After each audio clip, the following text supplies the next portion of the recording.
Welcome back. Welcome in. This is Country Roads Confidential at earsports.com, a CBS Sports podcast. I am Mike Casaz, welcoming in Chris Anderson. Chris, have you bought your Wren Baker t-shirt yet?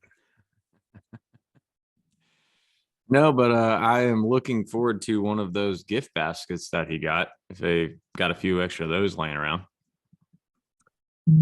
I got to look at it. You're okay. Okay. All right. That's fine then. Yeah. Nothing wrong with it. Anecdotally, I heard a cool thing though.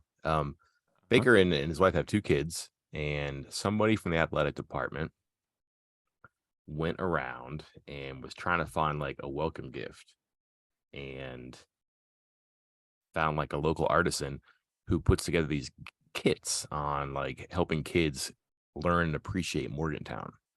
And thought that was a really cool idea. And hey, here's like a, I don't know, scavenger hunt, things like that. I don't think that was in the kit though, but like the two little girls are gonna have a good time getting to know Morgantown because dad's gonna be pretty busy, it sounds like. Impressive. I don't know. Those introductory press conferences are tough, but impressions we can talk about. I don't want to say he wasn't impressive. I just think it's a whole lot going on at once for a guy who's probably never been quite in a situation like that before. But a whole lot to unpeel and unpack from his 40 or so minutes behind the mic on Monday afternoon. What did you think? I think he said all the right things. I did feel it was a little scripted. I mean, I know he was literally reading off a script to start things off, which, yeah, I mean, there's nothing wrong with that. But I think he said he knew what he was supposed to say, and he said it.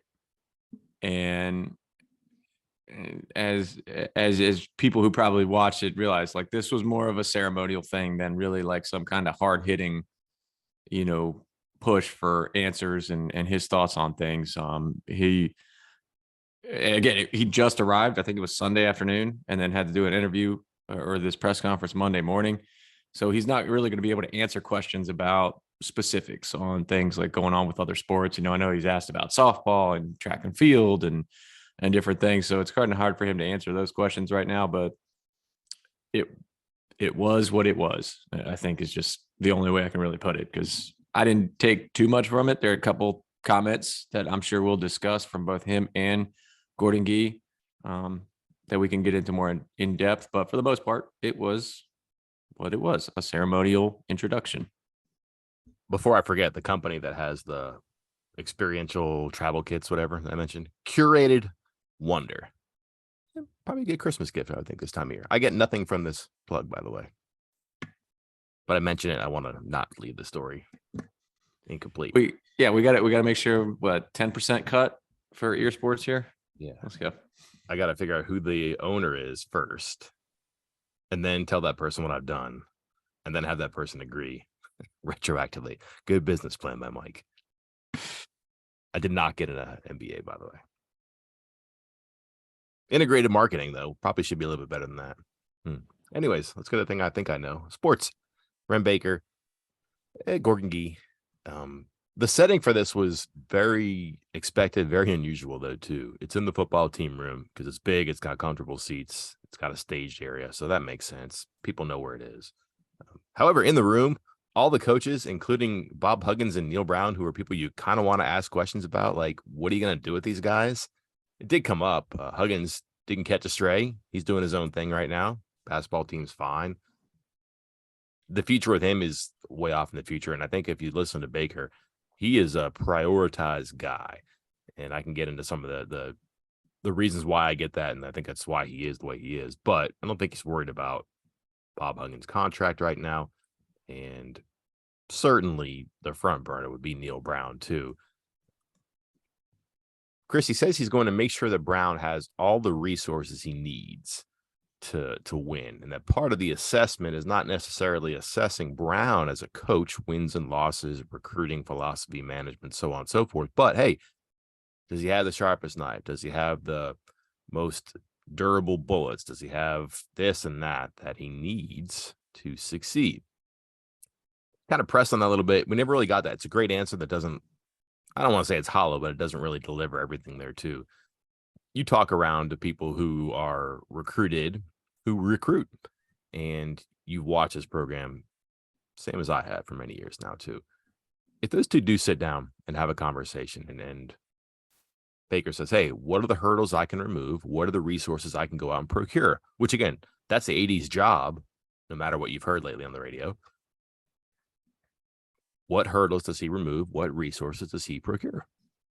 Well, I think he's taking his fundraising history and trying to make it translate to the NIL fundraising as best he can without breaking the rules. That is number And one, right? that is number one. And he was asked about his role with this and his role with NIL and how he can help Neil Brown. And within the span of about 30 seconds, he used the phrase procuring resources and providing resources. Both of those, I mean, basically the same thing twice. I mean, well, kind of the same thing. Procuring being, getting it and then providing it, giving it to Neil Brown and the football team. That was important. Again, it's one of those things where maybe we're reading too much into it, but that comment and those comments together back to back, the first things he mentioned when talking about NIL, that caught my attention because I think as this portal, this is also the timing of this hire and what's going on with WVU football is coinciding with the timing of the opening of the transfer portal and just mass chaos. As Wren Baker is being introduced on Monday, hundreds and hundreds and hundreds of recruits from around the country are entering the transfer portal all at the same time. And I'm sitting here talking to staffers I'm talking to people from all over the country, including in Morgantown. I'm talking to a group of 5 people. I'm talking to other Power 5 people. And the dollar amounts being thrown around just to access I don't want to say average starter, but a slightly above average starter. Hey, I want to get a decent cornerback in this cycle. All right, we're starting at 500 grand, 600 grand for a corner, and going up from there. And it's just the numbers are mind blowing. So to hear him say these comments at the same exact time, it was good. It was like the opposite of, someone being unaware of their surroundings. He's very aware. He seems to be very aware of what's going on and what it's going to take to be competitive with the way college football is right now. Chris, do you know the NFL minimum salary? Isn't it less than what I just said or close to it? It's pretty close. Yeah. I want to say it's 660. Yeah, it goes up like 50, 60 grand each year. But yeah, I think it's somewhere like that, where I think the rookie contracts are like 4 years for like 300,000 and goes, that first year of a rookie deal is like 500,000 or 600,000. I just tell you that last year when they were talking to quarterbacks, they were talking to people who their feedback was this starts at 7 figures. And they're like, nah. Yeah. Nah. Granted, that's to get in the room with some people that they were not going to get, but I think they wanted to kick the tires and see what these conversations were going to be like. And here you go. And yeah, so can you go out and get him an HD this, an LED that? He talked about subscription levels, Chris, to the transfer portal. I did not know that. I think there are certain people, as there are with scouting, and this was something very early on. Like when I first started with this, when 24/7 Sports was just getting started, there was a staffer at WVU that reached out to me and asked, are you like Rivals? Again, that was the company, Shannon, who started 24/7 Sports, and started Rivals. Is Shannon pulling another Rivals? Is that what this is? Or are you a subscription scouting service? There is a difference, and it is a difference between who they can talk to and what happens, because there are scouting services who will literally go around and scout players and send reports to colleges for them to evaluate, and you pay a subscription for that, a much higher price than what you would pay to come to 24/7 Sports. But those guys are going around and giving detailed timing guys, weighing them in, all this stuff, trying to get what fits in for you. It used to be a big thing. I don't think it's as big anymore. I think maybe there's like 1 or 2 companies that colleges use still. But I imagine just like as they flourished for high school recruiting, they're coming back around and saying, hey, we also do this for transfer guys, and we can get you in touch with transfer guys and tell you about transfer guys. Now, me personally, you have a department for that. Yeah. You already have guys. You have the film. You don't need somebody to go around and look at transfers for you. Like those guys are on film. It's out there. Coaches trade film all the time. So I don't know what you need that scouting service for transfers, but I mean, if you have unlimited funds, Mike, I guess you just go around and spend it on whatever you want. Some of that going around here, right? Yeah. So I wonder if it's again HD this, LED that. Do they get the top subscription, the platinum level subscription of the transfer portal? I want to steer out the road for a second here. How do the NCAA allow people to crash the party, monetize subscriptions to the transfer portal? That's, I don't know, symptom or problem, but it's got the sniffles and it shouldn't. That shouldn't be that way, I would think, unless the NCAA is making the money. But anyways, I just don't know what he can actually give to football that helps, unless it's support time. I don't know. Maybe he gets some like really cool rental cars for when they fly to Charlotte to go meet a quarterback or something like that. I don't know, but like it was a great answer that I really wondered, okay, what do they need? And that's probably a question maybe for Brown or for their director of operations or somebody about, hey, if you're fully armed and you have the resources that have been procured and provided and the hurdles are out of the way, what does it look like? What do you hold in your hands? Because again, part of the appeal, I think, for Baker and for other candidates for this job, they don't need a facilities overhaul. They have nice stuff across sports too. Is there some stuff that has to be upgraded or improved or even built? Yeah, maybe, yeah. But the major items on the facility list have been taken care of in recent memory. So he doesn't have to do that, which is cool now because he can focus, roll up his sleeves and figure out, okay, the small stuff, the hurdles, the procurement, the providing, what can he do there? I just wonder if there's a thing, unless it's as much as just like a ways and a means here, like more spending, um, a redder carpet, so to speak, when you have visits. I don't know. I would imagine that the on-campus stuff they're going to throw a lot into, as opposed to, do they need to have a nice jet so they can get somewhere faster? I don't think that stuff really matters so much. But maybe like when they do have people here, can they blow their doors off them and do something that's going to be arresting and make them wonder, why would I leave here? I really like it here right now. I'm having a great time. I will be here in the portal. But also, by the way, yeah, I mean, he's definitely gonna jump into the NIL and the Country Roads Trust. Let's get into that, Chris. Uh, a lot of questions about what an athletic director is supposed to do and can and cannot do. And he was very clear. There is nothing wrong with promoting your NIL collective. That's not a Title IX issue. It's not illegal to promote and to raise money in a Title IX sense. Spending money is where things get a little bit crooked. That was never my understanding, that Country Roads Trust was saying, hey, spend more money on these sports. No, it was, can you just promote Country Roads Trust? You have access to all these donors and fans and season ticket holders and all that. Could you please promote us a little bit and then we can help you? One of the first things he says was that I believe an athletic director should be promoting his NIL collective and supporting it. Not a coincidence, huh? Absolutely not. And there are restrictions, as you noted, not on the fundraising part, but the spending part. And I think that's where, I don't want to say it gets complicated, but you just have to raise, and raise money, because he can raise $100 million or help the Country Roads Trust raise $100 million. But he cannot say, okay, take that $100 million and spend it on football players. Right. Can't. Like it has to be spent at the discretion of the trust and at the discretion of the sponsors and the people who are donating it in there. So that's the difference here. He just has to try to raise as much money as possible, and you kind of just hope that everyone else does the rest to make sure it gets funneled to the right people. I'm certain they will, but his focus has to be on just raising as much money as possible for the trust as a whole and not worrying about the football part, because that has to be someone else. I asked him about his master plan and building a baseball stadium, which was curious to me because North Texas does not have baseball. I was wondering, like, why would you do that? And obviously, yeah, he talked to people who were down there, alumni, people in the area, probably high school coaches too. Hey, you could have a great thing here. You're in North Texas, which is Denton, kind of like Metroplex area, 44,000 students. You could have a great place. And he quickly went from, you're right, to we will, to we're going to have an awesome stadium too. And that's cool.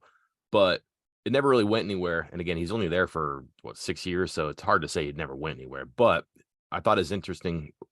I thought it was interesting the way he answered my question about, hey, why would you plan for baseball in a park if you don't have baseball? And he kind of spun it around to me and he said, yeah, we did talk about it. Could have worked. However, you want to make sure that you have the right people, the right resources, and the right priorities. And it didn't make sense to chase this dream of baseball when who and what he had on hand were not doing as well as they could have. Things were not as easy as an athletic director could make them for the coaches and players. So that's what he worked on was, yeah, baseball be cool. Let's worry about that later. Let's improve facilities for what we do have here instead of building a new facility for a sport that doesn't exist. Instead of creating a new sport, let's double down the sports we have. And if you look at the amount of championships and division championships and conference championships that they've had there, that seemed to work too. We put a lot of focus on football and basketball, Chris, but I would think if you're a volleyball coach or a wrestling coach or a baseball coach, even maybe even a high school softball player, Chris, you probably are pretty inspired by what you heard yesterday. The fact that he's going to see the big picture, but he's going to see, every corner and every frame of that picture too. Yeah, absolutely. And I think that's something that we've picked up on from his time at North Texas and reading about him and talking to people about him is that he takes it all in with all the sports. Like he doesn't seem solely focused on football. Again, I don't. There's going to be people here that are football only, and they're going to hear that and get upset. But I'm saying he seems to be a well-rounded athletic director that is going to take it all in. I believe there was talk of him always showing up to women's basketball games, to softball games, to all the different sports, and making sure he is seen at everything because. And I think that's important. And even if you want to take a cynical football focused look at this, just a reminder that people who play, soccer or baseball or one of the other, non-revenue sports, maybe the fans and the alumni that watch those and enjoy those, they also have money. They have money. Yeah. So, you'll get fundraising money from that as well. Like if you really want to take a cynical football only view here. But it's good. I think it's good to have somebody that is well-rounded and not solely focused on one sport, but understands that there's more than one around the department to show himself around. Yeah. And when the AD's in the house on a visit for football or even basketball, it's impressive. It's not expected when it's a baseball visit, a soccer visit, a wrestling visit, a volleyball visit. I got a feeling he's going to be available for some of those things. Remember how wild everybody went when Gordon Gee was doing visits for football? Yeah. When you just have something extra, something different. If an athletic director can come out of the ivory tower to hang out at the women's soccer facility during your recruiting visit, that stuff adds up too. So I think he's going to be involved in a lot of that stuff, especially early on. It's going to be kind of birdshot, and he'll figure out what he can hit and what he has to hit. And I think he's going to be like guns blazing to start here, just because I think he wants to make the initial impression. So as we wrap up initial impressions, Chris, anything stand out to you we have not covered yet as far as his handshake, his embrace on Monday afternoon? Are we going to discuss the person that sat next to him for a good portion of the event and the comments he made? Should we do this? Let's do it. I think right. I think it's time. I'll let you lead it in. Well, I mean, a lot of people have seen or read this already too. People like to be upset about something, and people like to turn molehills into mountains. I don't know. My initial response sometimes just is like take a step back, count to 10, figure it out. But I'll be honest, I missed this in the moment. I just did, and I can explain in a second. But comments from the president, Gordon Gee, he was asked about, hey, first time we talked to you since the decision was made to bring Neil Brown back. Neil Brown, by the way, is in the room, right? Mm-hmm. And President Gee goes on a number of things that I think people will question. Playing the strongest schedule in the country. Evidently, there is a ranking that supports that. Okay. Also says that he was, they played the 2 Power Fives to start. That's rare. All things considered, Chris, pretty proud to be 5-7. Yeah, the exact quote for those listening. The fact that we went 5-7 in a very competitive environment is obviously something that I take a lot of pride in. I think that given everything, we played rather well. It's tough because He had a couple points in there about the tough schedule and about, like, hey, he talked to other coaches too, because he is somebody that knows people. Like when he wants opinions, educated opinions on coaches, on athletic directors, he is a guy that is connected enough to talk to the right people, to get legitimate thoughts on these people. And he said, hey, I talked to a lot of coaches and other people, and almost every single one believed that Neil Brown was a good coach and just needed more support and needed more structure, and he would be successful. Say that and stop there. Yeah. Don't say the words, I'm very proud of 5-7, because then that, we keep talking about, hey, what is the goal? What is set a hard goal? And I'm not saying he set the hard goal of 5-7, but when you say publicly, I'm very proud, I take a lot of pride in 5-7, that's not the message you want to send. Couldn't agree with you more. That guy's resume, that should stand up, and his Rolodex should support everything he says. And he did make a good point. I think when a lot of people want to hear an answer to why'd you keep your football coach, he would say, listen, we talked to a lot of people around the country, as you just said, Chris. But moreover, he also doubled up on this too. All the athletic director candidates that we considered were enthusiastic about getting to work with Brown and making it work for him. And I think we forget this sometimes too. Athletic directors, the very best ones, they're fixers, they're problem solvers. And I mean, I mentioned this about Brown too. Like sometimes you hire a guy to see if he can get out of the ditch. Maybe Brown hasn't gotten out of the ditch. Maybe you hire Wren Baker to see if he can help Brown out of the ditch. Is he the tow truck now? Is he AAA? Yeah, essentially that's what he is. So maybe a distinguishing part of the interview process was his plan to help Brown out. And that was impressive because maybe Guy was talked into, hey, we really like Neil Brown. He's done nothing wrong off the field, infrastructure, recruiting, culture, et cetera, great. The product on the field hasn't been great. But this guy we're bringing in from North Texas, all the stuff about moving the hurdles and procuring and providing, boy, what a combination this could be. And I think you could make a really eloquent and strong point about that, as you just did, Chris, and just cut it there.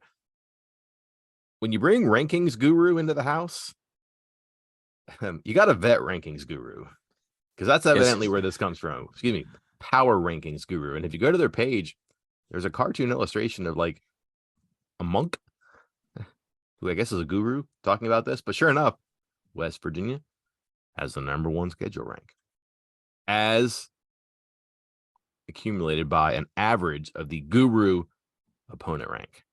So it's kind of subjective if you subscribe to the guru. I mean, maybe they have a platinum guru subscription. I don't know. This is where they get their info from. But yeah, the ranking does exist. It just, that's one thing that I guess the number maybe people aren't going to agree with. Like, wait a minute, that wasn't a great schedule, was it? Tech was kind of down. Oklahoma was down. Oklahoma State was down. Whatever, fine. But the whole 5-7 being pretty proud of that was tough. And you're right. For many, many years now, a lot of frustrations inside and outside the program, at the core, on the periphery. What are the goals? What's acceptable? What's not? You're Neil Brown. You just did your job. You went 5-7 this year. You did your job. So what happens next year? I don't know.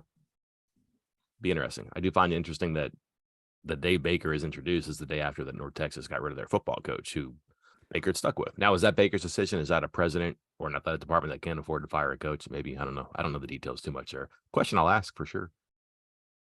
Question I didn't ask, though, Chris. What the heck, President Gee? Because here's how this went. This is not an excuse, but here's how it went.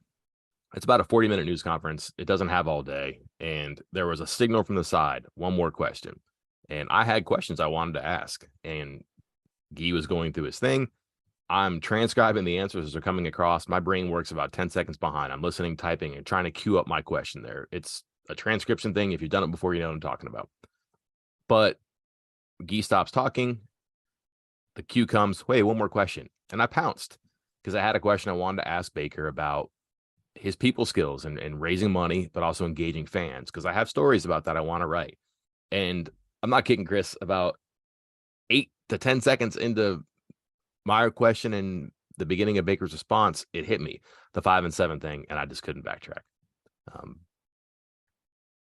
Ooh. Wish we could back it up a little bit, right? And just be like, oh, wait a minute, can we talk about that a little bit? Because I mean, anybody listening here knows you and I have been on this. What are the expectations? It clicked.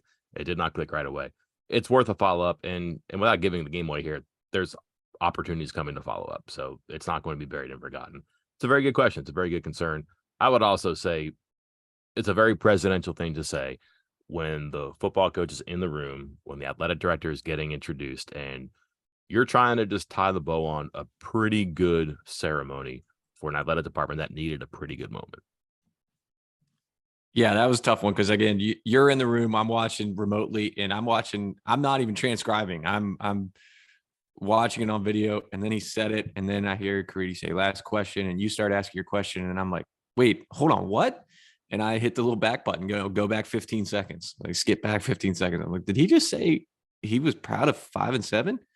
And had to go back and listen to it and was like, oh my God, he did say that. And it was tough, but as you pointed out, it's I didn't get accusatory, but I was like, wow, is it a coincidence that Caridi said last question almost as soon as Guy says 5-7? But you told me how it went off air. You can repeat it now for sure about how it goes. It was no deceitfulness on the behalf of WVU. It was already planned to be last question at that point. No, so they had the media like in the situated in the second and third rows and kind of concentrated, so they knew where the questions were going to be coming from. It looks good in the camera frame and all that when you have everybody in one spot. The guys aren't looking around trying to figure out where everybody is. He doesn't come across as confused. The questions are coming from right in front of him. But somebody can like cue you and say, "Hey, one left," and they point at you. "Hey, do you have a question? Hey, you got a question?"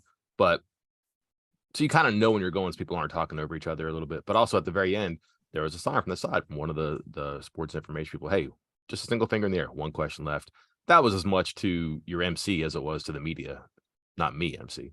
EMCE, as it was to the media about, "Hey, we got time for one left here." And I just pounced. I had questions I wanted to ask, but listen, I'll have an opportunity to ask questions too. And that'll almost certainly be something that comes up there too, because I think it's a valid concern, but also I think that it's probably expected in that environment too, just given where things were in that meeting and how sometimes you just got to say stuff too. You just have to say stuff because people will listen and go, didn't quite work here.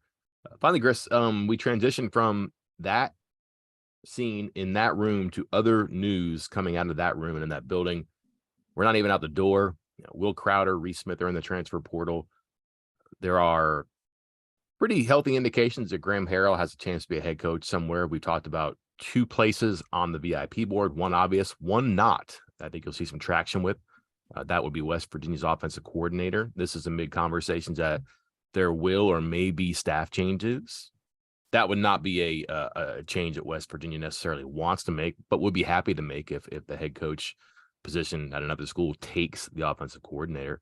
But that means offensive coordinator comes in, and we saw the two quarterbacks who played in the season finale. You might have a very different bend on offense. Have some other coaches who have expiring contracts. Quarterback room shrunk. West Virginia appears to be very active in the transfer portal, especially at a position that lost a player. We're not really closing anything with the introduction of an athletic director and the end of that search. We're kind of beginning here. What's probably going to be a very rapid and very telling phase of the offseason. Yeah, I think just getting started here. Day one, hundreds and hundreds of transfers into the portal. Just to clarify, the school has up to 48 hours to put the player in the database after they submitted their paperwork. Some of these guys kind of tried to get their paperwork in a little early, but I was told, hey, the coaching staff said to him, hey, come in and talk to us one last time. And if you talk to us and you still want to leave, we will expedite your paperwork. No problem. And that was what happened with, Will Crowder and Reese Smith. I reported on the board, like they were having those meetings right before the introduction with Wren Baker, and right during or right after the introduction of Wren Baker, Reese Smith and Will Crowder were in the transfer portal. Two players that I think a lot of people expected to leave. Obviously, Crowder being fourth on a depth chart of four quarterbacks at the time, with a lot of guys, one guy younger than him, a couple guys about to Green, only one less year of eligibility than him. So not shocking there. And then Smith, he's played in all 35 games in 3 years, but his role has never really expanded to during those 3 years. So not shocking that he wants to try to get out and probably, I'm assuming, end up somewhere closer to home. Same with Crowder, and find some place where he can play. I'm told that both players received calls and interest from schools. I don't know what level, within 10 minutes of being in the portal. Again, not shocking there. And it won't be the end. There'll be others. Again, there seems to be some confidence that the core, I'm trying to remember how Neil Brown phrased it like a month ago. It was during the season. He said, there's going to be guys that they have put a priority on retaining, or something of that, a phrase of that ilk. It seems they feel confident that they're going to be able to retain said players on those premium players, but that doesn't mean no one's leaving. So keep an eye out. Again, the big rush will probably be in the next couple of days, another day or so for that 48-hour window. I'm sure some other guys will get some calls maybe when they go back home for winter break. And start talking to some people, get some people in their ear, and maybe they want to just wander out and see what's available out in the market. Once they hear, their buddy from back home got an offer of $800,000 to go to Texas A&M or something like that. So keep an eye out, keep your ears out. We'll keep it updated. We have a transfer offer thread with every single offer that West Virginia's extended to transfers in every position. I think that'll give it away of where they're focusing. That would be wide receiver, cornerback, maybe a little bit of defensive line too, maybe a little offensive line. And then we got our scholarship tracker and transfer tracker, keeping track of all the guys who are leaving and the scholarships at each and every position for West Virginia right now. Sounds like they're going to add maybe 2, maybe 3 high school players. Yeah, it looks like it. I mean, they're going to have a couple guys in. They're focusing on some of those Cincinnati decommitments. Braden Moore, a safety. They'll look at a couple. They're looking at a running back. They offered a new one in DJ Oliver. We'll have an update with him on the board, on the site, a full story. We've already had a little brief update with him on the board in the next couple of days. Braden Moore, safety. They'll probably target a couple more defensive backs, and that might be about it. You got to get a couple guys in the secondary, but I think, obviously a big focus of that'll be transfer portal secondary players, because they need guys who can contribute right away. Pretty optimistic yesterday, and the folks I talked to, they were not going to lose a lot of, I guess, what we would call like top shelf players. They were thinking 6, 7, 8 overall in that first wave, and then they kind of, knock on wood, nobody from that top shelf, which is good. Can they talk some people into coming back who have chances to move along and not transfer, just not play college football anymore?